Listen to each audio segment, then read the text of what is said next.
বীর চট্টলা টিভি। আসসালামু আলাইকুম। বীর চট্টলা টিভি থেকে আমন্ত্রণ জানাচ্ছি। আমি তানিশা সুলতানা আফিফা। অন্তর্বর্তী সরকারের প্রধান উপদেষ্টা হিসেবে দায়িত্ব গ্রহণের পর প্রথমবার চট্টগ্রামে সফর করলেন নোবেল বিজয়ী অর্থনীতিবিদ অধ্যাপক মোহাম্মদ ইউনূস। আজ বুধবার সকাল 9:30টার দিকে তিনি শাহ আমানত আন্তর্জাতিক বিমানবন্দরে পৌঁছান। বিষয়টি নিশ্চিত করেছেন চট্টগ্রাম জেলা প্রশাসনের নেজারত ডেপুটি কালেক্টর মোহাম্মদ আলামিন হোসেন। চট্টগ্রাম সফরে প্রধান উপদেষ্টা দিনব্যাপী নানা কর্মসূচিতে অংশগ্রহণ করবেন। সকাল 9:30টার দিকে তিনি চট্টগ্রাম বন্দরের নিউ মুরিং কন্টেইনার টার্মিনালের এনসিটি ইয়ার্ড পাস পরিদর্শন করেন এবং সেখানে একটি সভায় অংশ নেন। এরপর তিনি চট্টগ্রাম সার্কিট হাউসে এসে কর্ণফুলী নদীর উপর কালুরঘাট সেতুর ভিত্তিপ্রস্তর উন্মোচন করেন।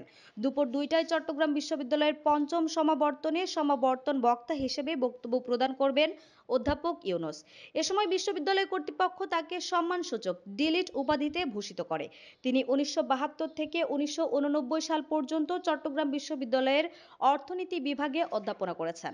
দিবসের শেষ ভাগে তিনি নিজ পৈতৃক বাড়ি হাটহাজারী উপজেলার শিকারপুর ইউনিয়নের বাথুয়া গ্রাম পরিদর্শন করবেন।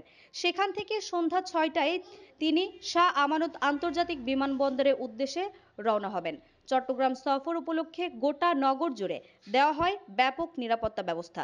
প্রধান উপদেষ্টার উপপ্রেস সচিব আবুল কালাম আজাদ মজুমদার জানান, নগরের জলাবদ্ধতা ও অক্সিজেন মোড় থেকে হাটহাজারী সড়কের যানজট সমস্যা নিয়ে সংশ্লিষ্ট কর্মকর্তারা তাকে ব্রিফ করবেন।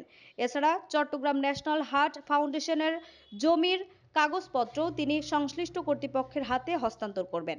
এই সফরের মাধ্যমে চট্টগ্রামের অবকাঠামো উন্নয়ন, পরিবেশগত সমস্যা এবং স্বাস্থ্যসেবার অগ্রগতির প্রতি তার অঙ্গীকার পুনর্ব্যক্ত করেছেন অধ্যাপক ইউনূস।